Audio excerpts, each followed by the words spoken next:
The transport ship landed on the dark surface of planet Cora and felt her stomach turn.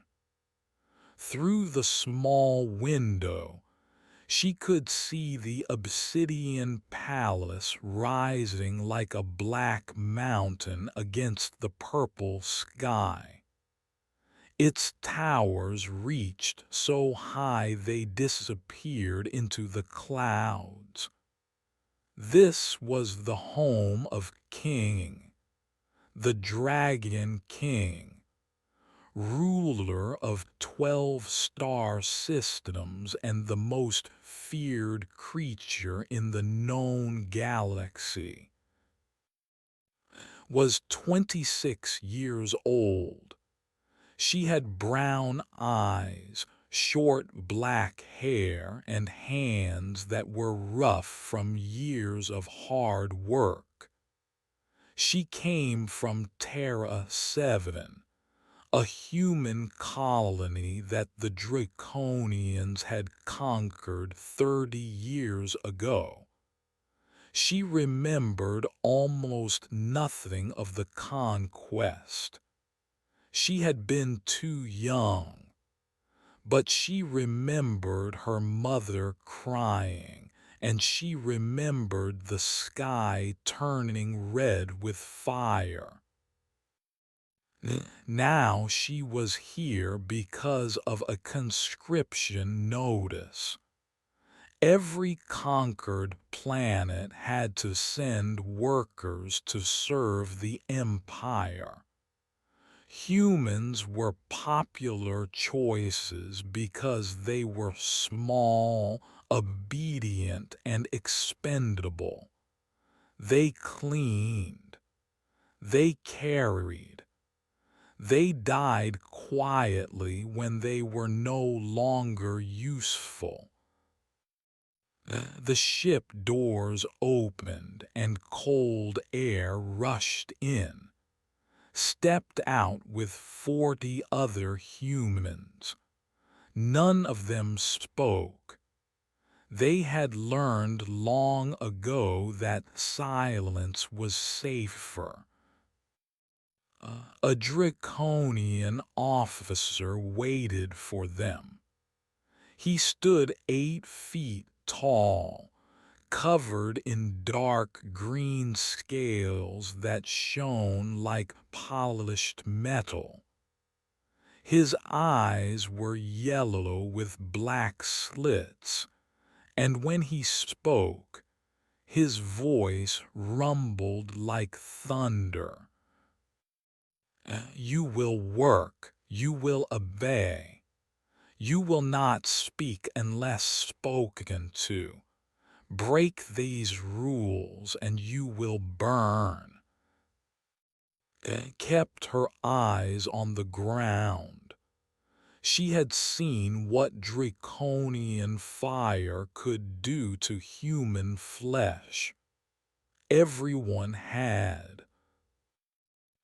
They marched through the palace gates and into a world of black stone and golden light.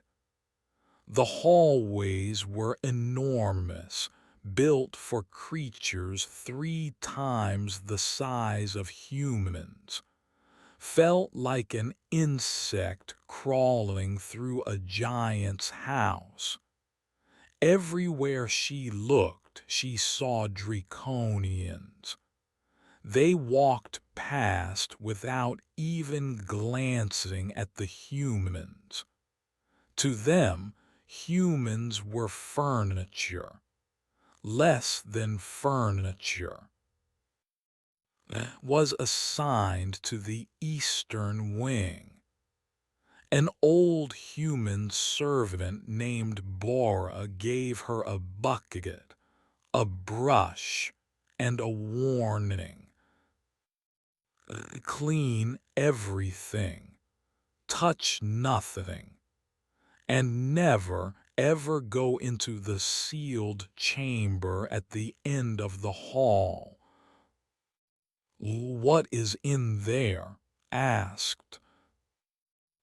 Bora's face went pale.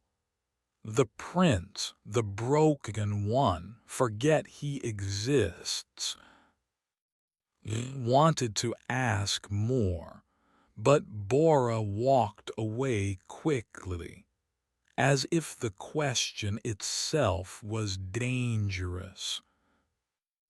For 3 weeks cleaned. She scrubbed floors that stretched longer than entire streets back home. She polished walls that had never known dirt. She worked 16 hours a day and slept in a tiny room with 5 other human servants. The food was tasteless paste.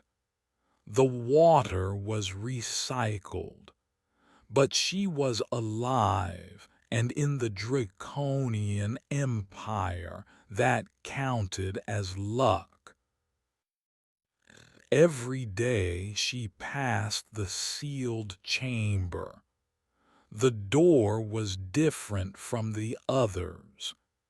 It was black metal with no handle, and it had a small slot at the bottom where food trays were pushed through.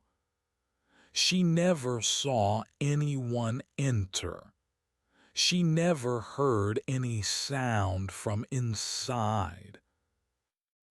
But she noticed the trays. They came back almost full every time. Whoever was inside was barely eating. On the 23rd day, curiosity won. Waited until the night shift, when the hallways were empty. She crept to the sealed door and knelt beside the slot.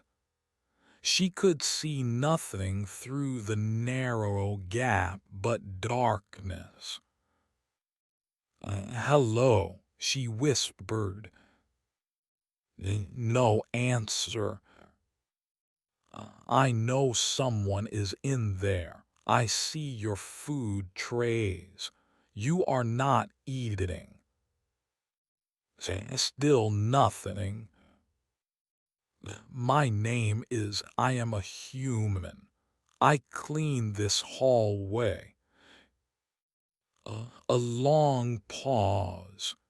Then a voice came from the darkness.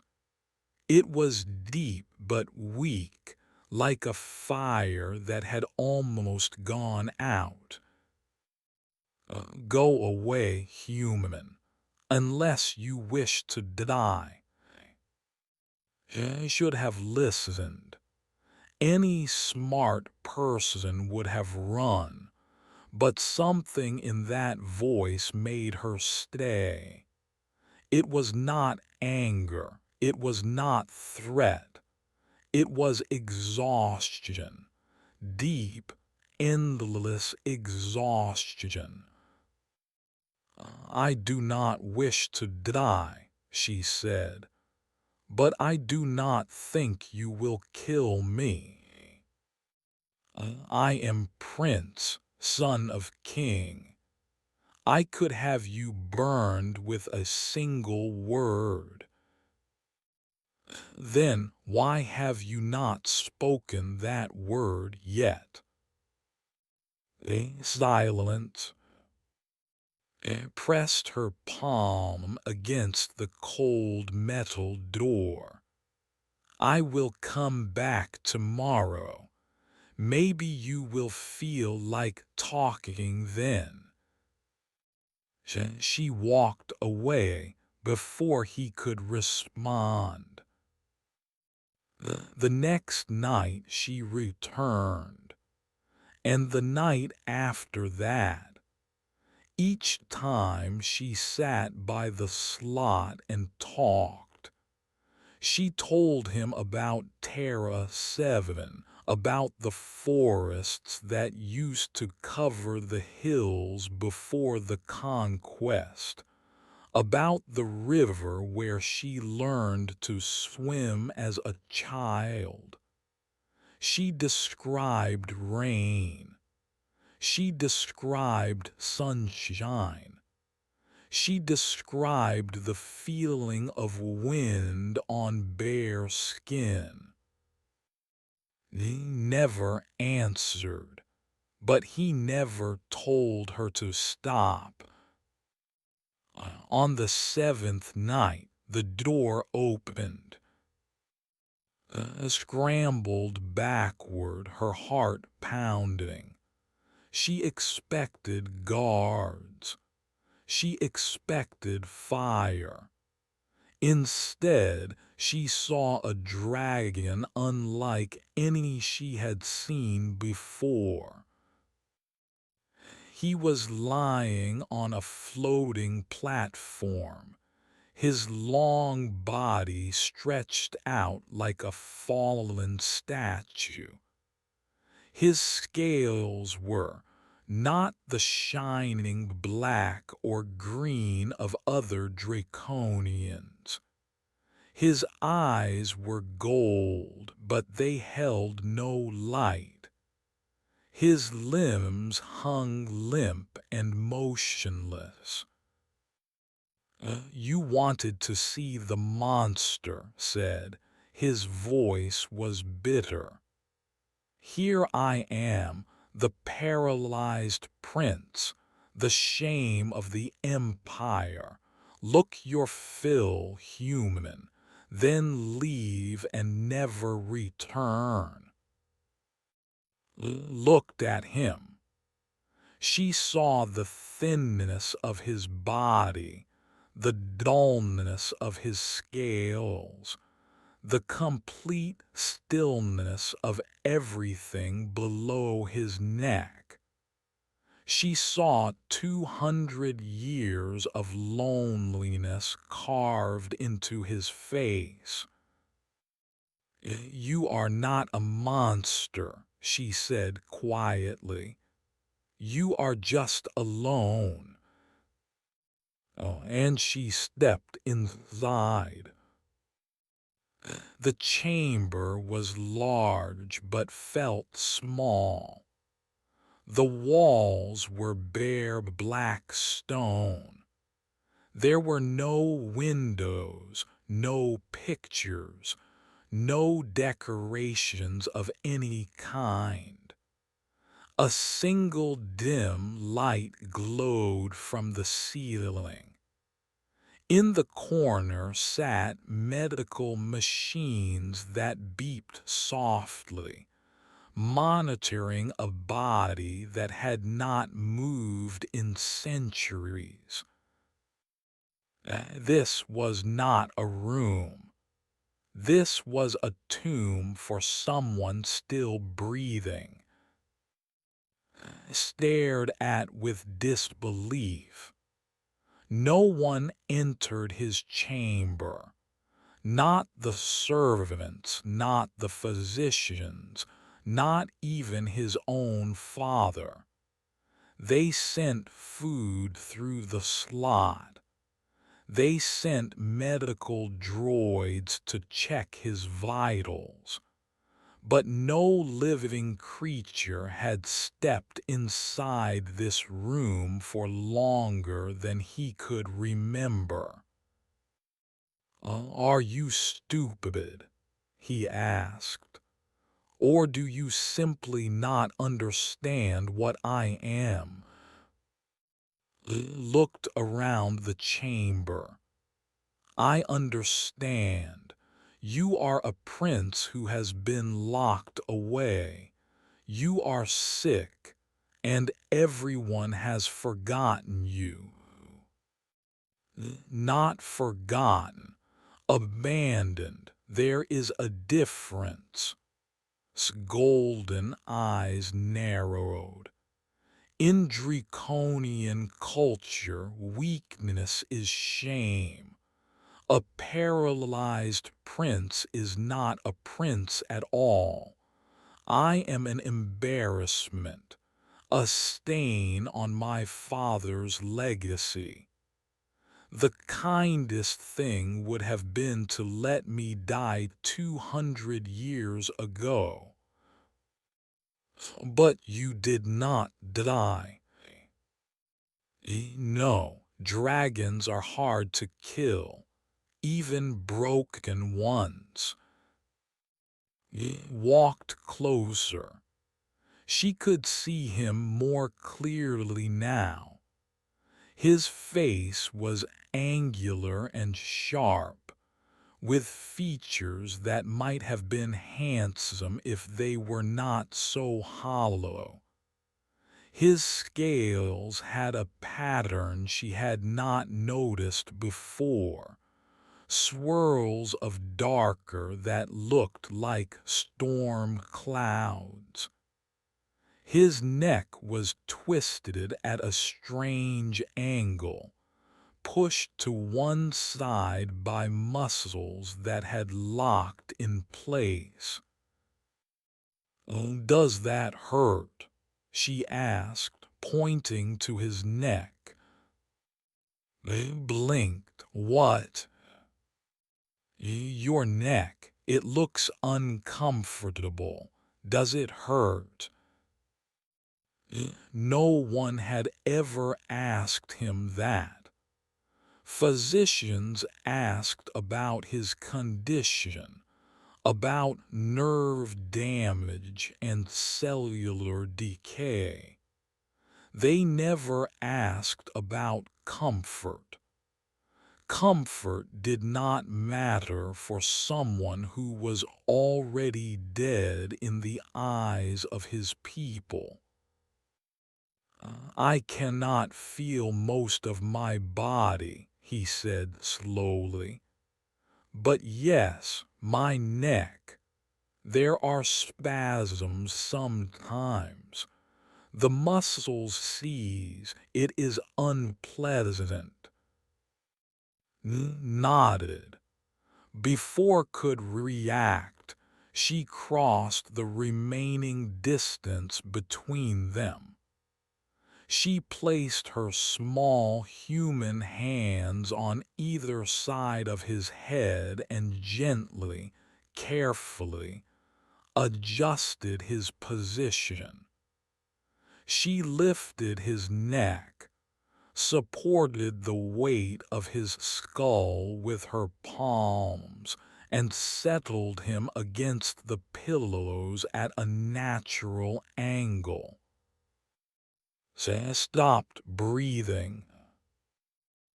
The touch was warm, soft, impossibly gentle. He had forgotten what touch felt like. For 187 years, no living creature had willingly touched him. The medical droids had cold metal appendages. The servants used long tools to change his bedding from a distance.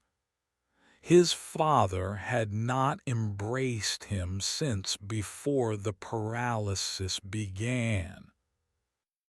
And now this tiny human, this fragile creature from a conquered world, was holding his head in her hands as if it were something precious.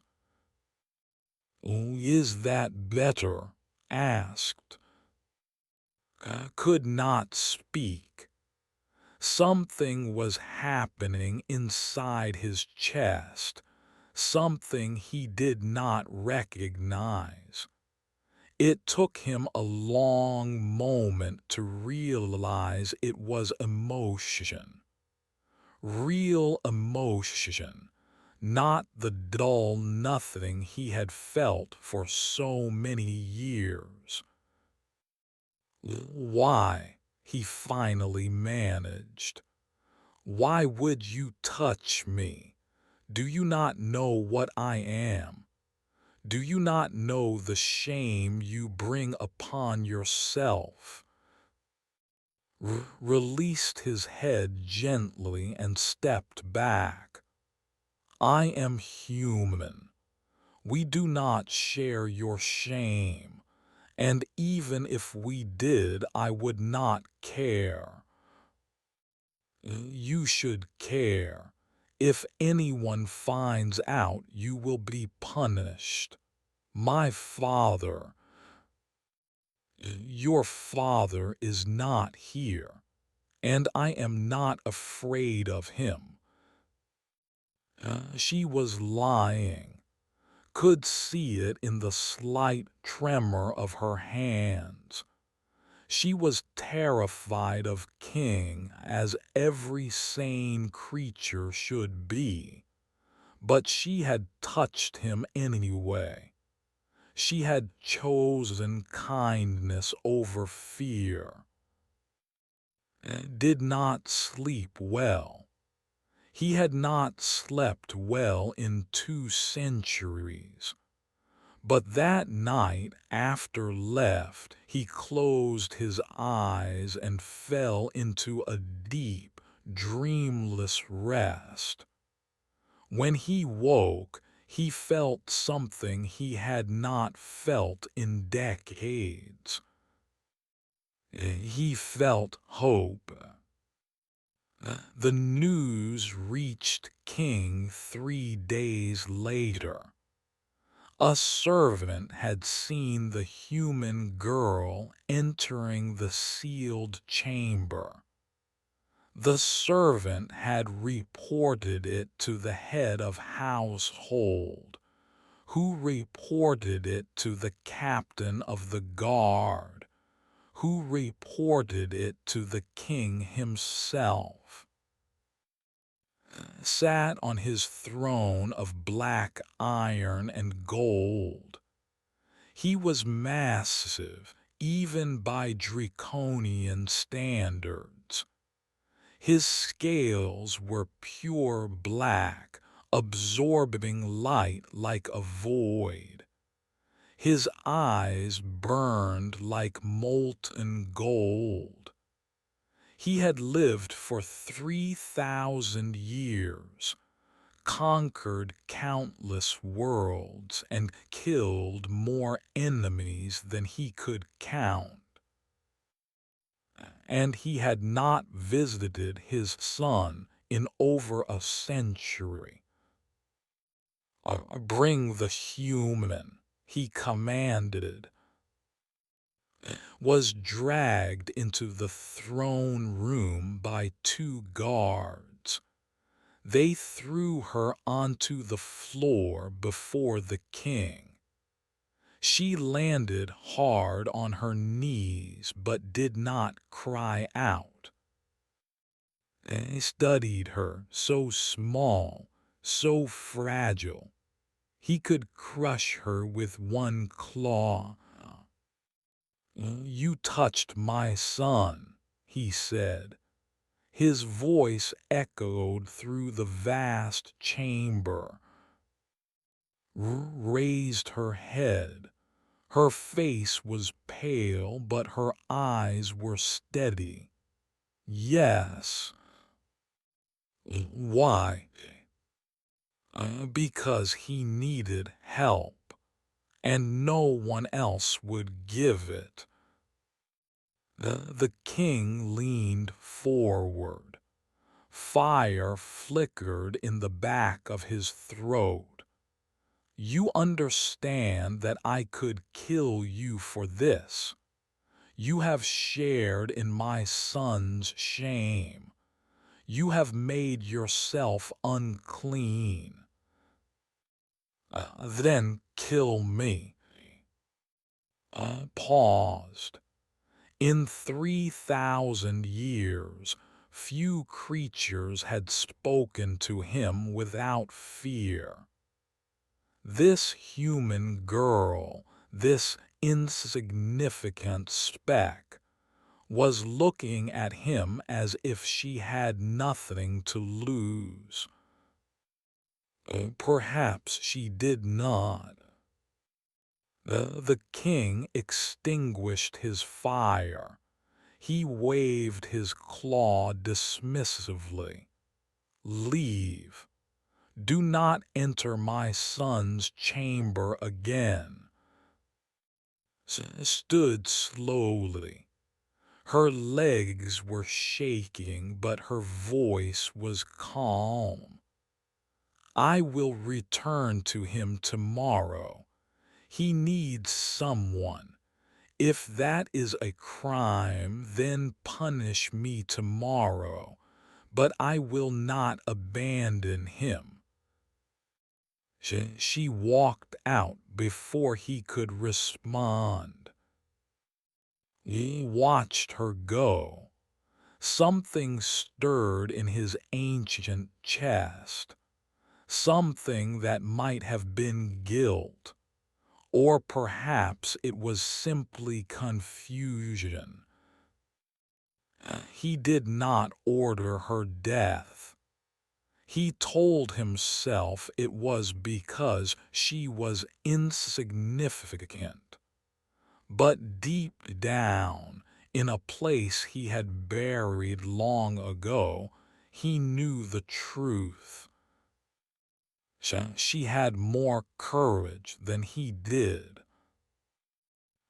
Months passed and became official caretaker. It was the lowest position in the palace, a job so shameful that no Draconian would accept it, but did not care about Draconian shame. She cared about the prince who had been left to rot in a dark room for 2 centuries. Every morning she arrived at his chamber with breakfast.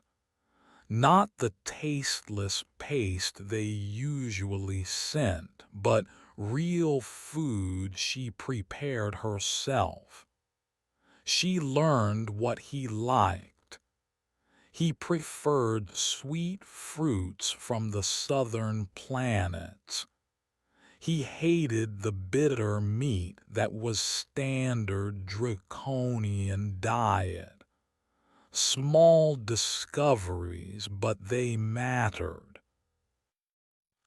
After breakfast, she would stretch his limbs. The palace physicians said it was useless. His muscles were dead, they claimed. His nerves were permanently damaged. Nothing would change. Ignored them. On Earth, before the conquest, humans had developed physical therapy for patients with paralysis. It did not always work, but it sometimes helped. And even when it did not help the body, it helped the mind.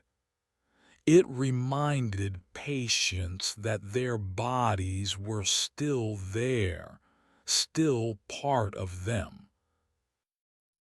She moved his arms slowly, gently bending each joint.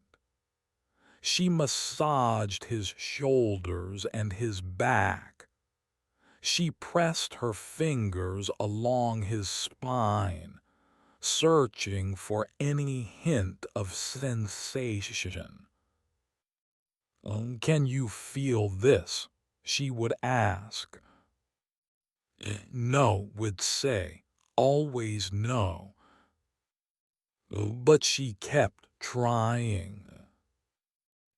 In the afternoons they talked, or rather, talked and listened.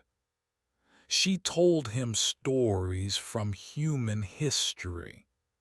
She described ancient kingdoms that rose and fell, wars fought over ideas instead of territory, artists who created beauty that lasted longer than empires. She told him about human literature, about writers who captured the entire range of human emotion in mere words. One day, she brought a loaded with books she had downloaded illegally from restricted archives. Human literature was not banned exactly, but it was not encouraged. The Draconian Empire considered human culture primitive and unworthy of preservation. "This is called The Little Prince," said. "It is a story about a boy who lives on a tiny planet. He travels to other worlds and meets strange creatures who teach him about life." She read aloud while listened. The story was simple, almost childish, but something about it resonated in the prince's hollow chest. "The most important things are invisible to the eye," read. "One can only see well with the heart." It was quiet for a long time after she finished. "Humans believe this?" he asked. "Some do. We are not all the same. We disagree about many things. But I think most humans believe that love matters more than power, that kindness matters more than strength. That is why you lost," said, but his voice held no cruelty, only sadness.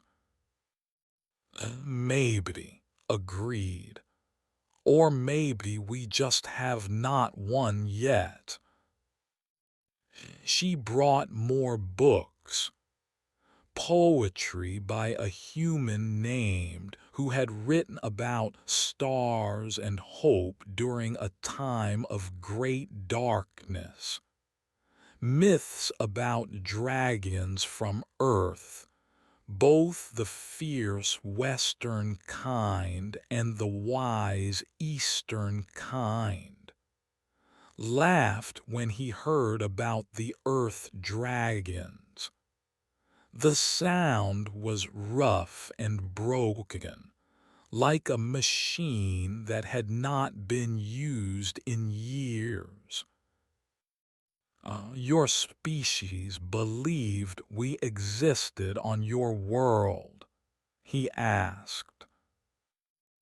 "We believed in many things, gods and monsters and magic. That is what made us human. We imagined things that were not there, and then we tried to make them real."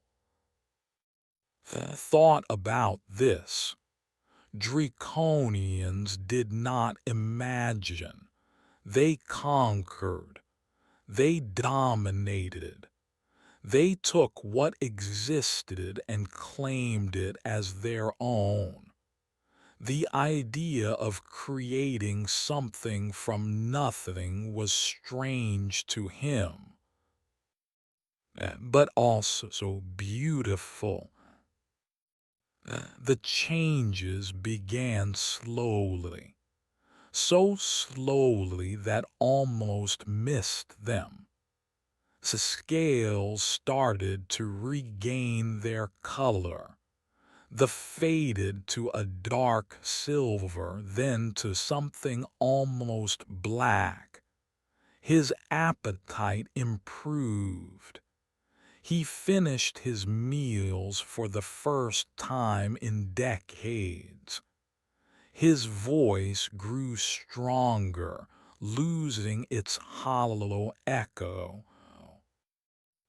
And then came the day when was stretching his left arm and said, "Stop." She froze. "What is wrong?" "My finger." His golden eyes were wide. "I felt something in my finger." Looked at his hand.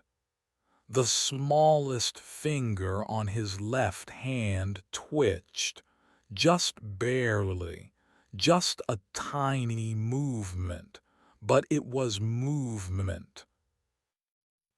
She did not scream or cry. She simply smiled and said, "Good. Let us try the next one." The palace physicians ran their annual scans a week later. They expected nothing. They had stopped expecting anything from the broken prince years ago. But the results made them freeze in disbelief. Nerve regeneration. Microscopic but measurable. The prince's condition, which every expert had declared permanent and irreversible, was changing. They had no explanation. They ran more tests. They consulted databases. They contacted specialists across the empire. No one understood how this was possible. I had a theory, but she kept it to herself.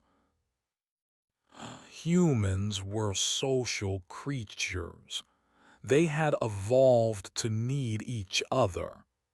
Touch, connection, companionship, these were not luxuries for humans, they were necessities. Studies on Earth had shown that isolated humans became sick. Their immune systems weakened. Their brains deteriorated. Loneliness was not just sad, it was deadly. Perhaps draconians were not so different. They prided themselves on independence and strength. They believed they needed nothing and no one. But perhaps that belief was a lie they told themselves. Perhaps even dragons could wither from loneliness. Continued her work.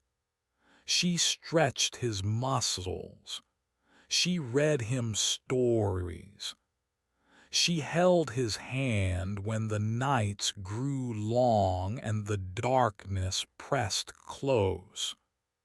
And slowly, finger by finger, limb by limb, began to return from the grave he had been placed in.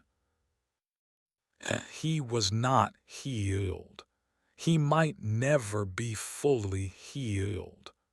But he was no longer dying. And for the first time in 200 years, he wanted to live. King had not visited his son's chamber in 107 years. He told himself it was because There was no point. What father would want to see his only child lying broken and useless? What king would want to be reminded of his greatest failure? But the truth was simpler and uglier, was afraid, not of his son's condition, but of his own guilt. He had abandoned. He had locked him away like a shameful secret, and he had convinced himself that this was mercy. Now the reports from the physicians forced him to face what he had done. The king walked through the eastern wing, his massive body filling the corridor. Servants scattered before him like leaves in a storm. He reached the sealed chamber and hesitated. For one long moment he considered turning back. He could pretend he had never come. He could continue the lie for another century. Then he heard laughter. His son's laughter. A sound he had not heard in over 200 years. Opened the door. The chamber had changed. The walls were no longer bare. Someone had hung pictures, images of planets and forests and strange earth animals. Soft music played from somewhere, and in the center of the room, propped up by pillows, sat. He was holding a with trembling but functional claws. His scales had darkened to rich black, almost like his father's. His golden eyes held light for the first time since his illness began. The human girl sat beside him, pointing at something on the screen. They were both smiling. He looked up and saw his father. The smile faded. Father, son. The word hung in the air between them. Could not remember the last time he had called his son. Perhaps he had tried to forget that relationship entirely. The king looked at, leave us, glanced at. The prince gave a small nod. She stood, bowed slightly, and walked out of the room. But she did not go far. She waited just outside the door, ready to return if needed. Stood in the center of the chamber, feeling awkward and out of place. He had commanded armies. He had negotiated treaties with emperors, but he did not know how to speak to his own son. The physicians tell me you are improving, he said finally. Oh, yes. They do not understand how. No. Moved closer. He studied his son's face, searching for the child he remembered. That child was gone. In his place was a stranger, someone who had survived 2 centuries of isolation and emerged changed. "Oh, this is because of the human," said. It was not a question. Her name is, and yes, she has done what your entire empire could not. The words stung. Felt anger rise in his chest, hot and familiar. Anger was easier than guilt. Anger was safer than shame. "She gave you false hope," he said. "You will never fully recover. You will never rule.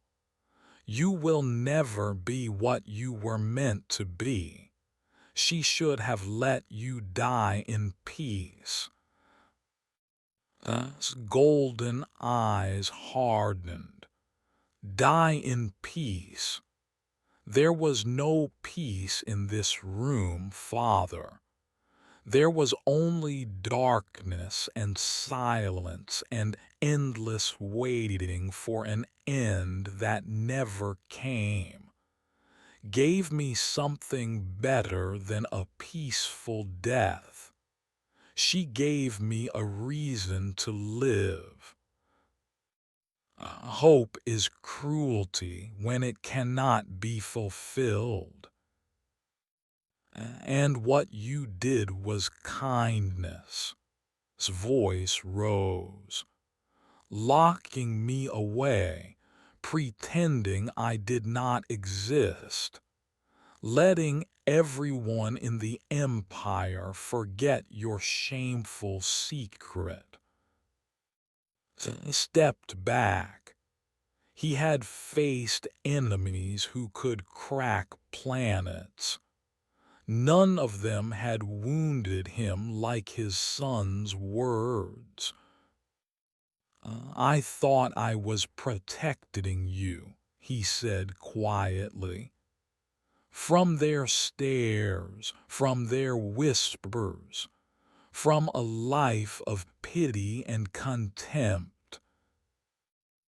You were protecting yourself from your own failure, from the reminder that even the great Dragon King could produce a broken heir."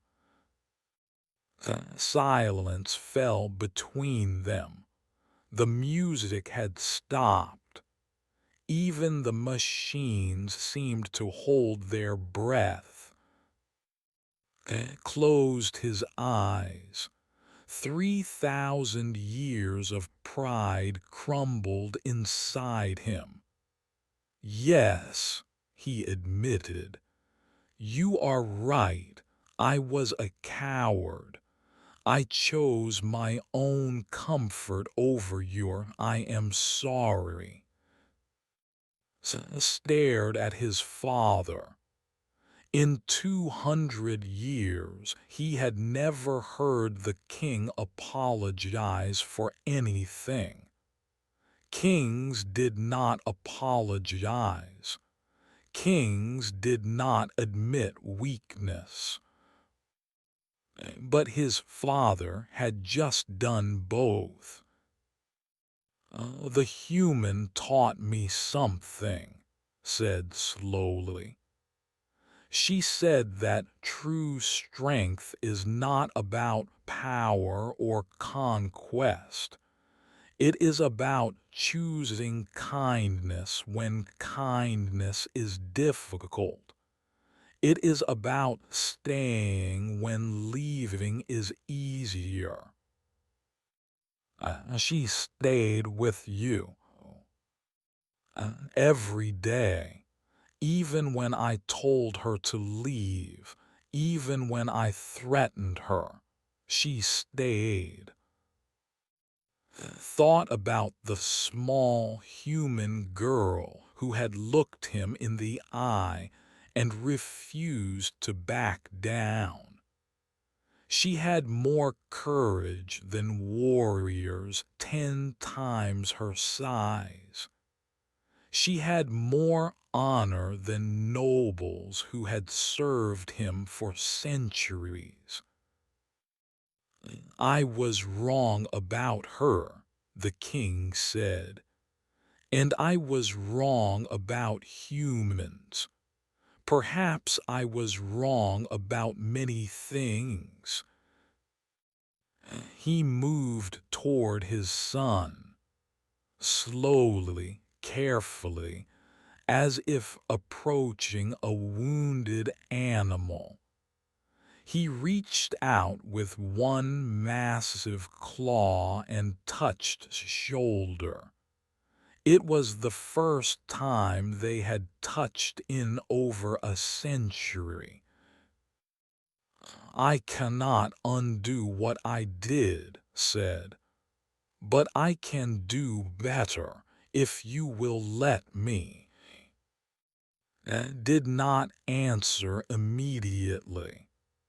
The pain of abandonment did not heal quickly, but he thought of her patience, of her belief that people could change. You can start by visiting more often, he said finally, and by stopping the conscription of humans from Terra 7. It was a test, knew it, his father knew it. He nodded. It will be done. Outside the door heard these words. She leaned against the wall and let the tears fall. She had not known she was hopping for this. But hope, she was learning, grew in strange places. Even in the heart of dragons. 3 years had passed since first entered the sealed chamber. 3 years of therapy and stories and small victories. 3 years of teaching a dragon how to feel again. Today was the Millennial Assembly. Representatives from all 12 star systems gathered in the Great Hall of the Obsidian Palace.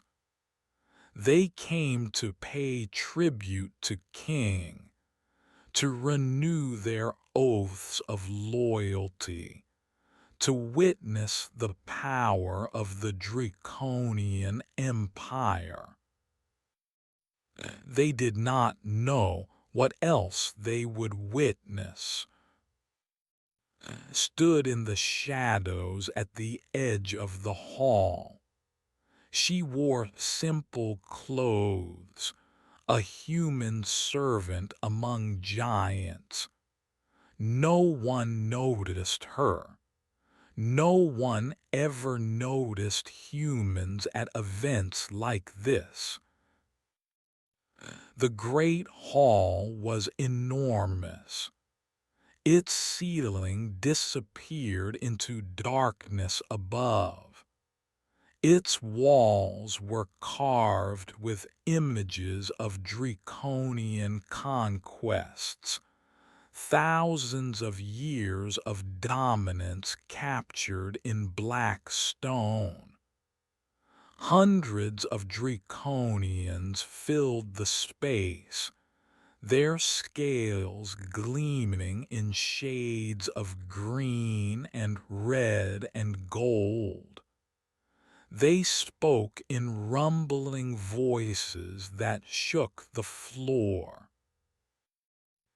King sat on his throne at the far end of the hall. He looked the same as always, ancient and powerful and untouchable. But those who knew him well might have noticed something different in his eyes, something softer, something almost like hope. A horn sounded. The crowd fell silent. The doors at the side of the hall opened, and Prince walked through. He moved slowly. His legs were supported by a frame designed by human engineers who had volunteered for the project. His steps were unsteady, each one a small battle against a body that had forgotten how to move. He would never run. He would never fly. He would never match the physical power of his ancestors. But he was walking under his own power. After 200 years of paralysis, the silence in the hall was absolute. Every draconian present stared in disbelief. They knew the broken prince. They had whispered about him for centuries. He was supposed to be a myth at this point, a cautionary tale about the cruelty of fate. He was not supposed to be here. He was not supposed to be possible. He walked the entire length of the great hall. It took him nearly 10 minutes. Watched from the shadows, her hands clasped so tightly that her nails dug into her palms. Every step felt like a miracle. Every step felt like defiance. He reached the throne and stopped before his father. King rose. The assembly held its breath. They expected a speech about draconian strength, about resilience, about the superiority of their species. That was what kings said at gatherings like this. Looked out at the assembled representatives. Then he looked at his son. Then he spoke. My son stands before you today because of a human. Murmurs rippled through the crowd. A human. Impossible. Humans were weak. Humans were servants. Humans could not heal what draconian medicine could not cure. Her name is, the king continued. She came from a conquered world. She was assigned to clean floors. But she saw my son when no one else would see him. She touched him when no one else would touch him. She gave him hope when everyone else, including myself, had abandoned him. The murmurs grew louder. Some draconians looked angry. Others looked confused. A few looked thoughtful. "We have called humanity weak for 30 years," said. His voice filled the hall, silencing all whispers. "We conquered their worlds. We took their people as servants. We considered them beneath our notice. I am here to tell you that we were wrong." The crowd stirred. Wrong. The Dragon King admitting wrong. "Human strength is different from ours. They do not conquer with fire and force. They conquer with patience, with compassion, with the simple, stubborn refusal to give up on those they care about. These are not weaknesses. They are powers we do not possess, powers we desperately need." Paused. He seemed to be choosing his next words carefully. "From this day forward, humans are no longer a conquered species. They are protected allies of the Draconian Empire. The conscription orders end today. Reparations will begin immediately. We cannot undo what we have done, but we can build a better future." The announcement hit the assembly like a shockwave. Some Draconians shouted in protest. Others nodded slowly, as if they had always suspected this truth but never dared to speak it. The 12 star systems would debate this decision for years to come. But it was done. The words had been spoken. The galaxy had shifted.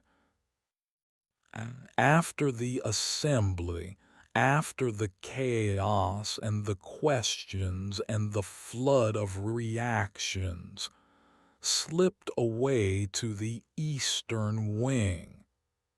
She needed quiet. She needed to process what had just happened. She found in his old chamber. He was sitting by the window, looking out at the purple sky. His support frame leaned against the wall nearby. "Oh, you should be celebrating," said. "I should be thanking you." He turned to face her. "But I do not think words are enough." "Words are fine. Words are what brought us here." Smiled. It was still a strange expression on his face, still something he was learning to do. "I heard you were packing your things. You are leaving." Nodded. "You do not need a caretaker anymore. And with the conscription ended, I can go home, or what is left of home." "Is that what you want?" She hesitated. Terra 7 was calling to her. Her people needed rebuilding, needed hope, needed everything the Empire had taken from them. She should go. She wanted to go. But she also wanted to stay. I do not know, she admitted. Was quiet for a moment. Then he said, I could use an advisor, someone to help me understand humans, someone to remind me what true strength looks like. My father has agreed to let me take a more active role in governing. I will need help. An advisor, me. You changed an empire. You changed a king. You changed me. I cannot think of anyone more qualified. Looked at the prince. She remembered the broken creature she had found in this room 3 years ago. The scales, the empty eyes, the voice that wanted to die. He was not that creature anymore. He was something new, something she had helped create. I will stay, she said, but I have conditions. He laughed, a real laugh, full and warm. I would expect nothing less from a human. Years later, historians would argue about when the human age truly began. Some said it was when first entered the sealed chamber. Others said it was when the king made his announcement. A few said it began much earlier, the moment humans first imagined dragons on their own world. But everyone agreed on one thing. The galaxy changed not because of war or conquest, but because of kindness. Because a small human woman refused to look away from suffering. Because she believed that everyone deserved compassion, even broken princes in dark rooms. Because she carried what others would not. In the gardens of the Obsidian Palace, a statue was built. It showed a small human figure lifting a dragon's head toward the stars. The dragon's eyes were closed in peace. The inscription read simply, "She carried what we could not." And across the galaxy, humans and draconians alike learned a new truth.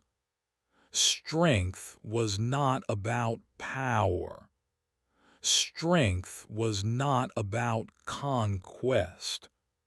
Strength was about the courage to be kind, even when kindness cost everything. Especially then,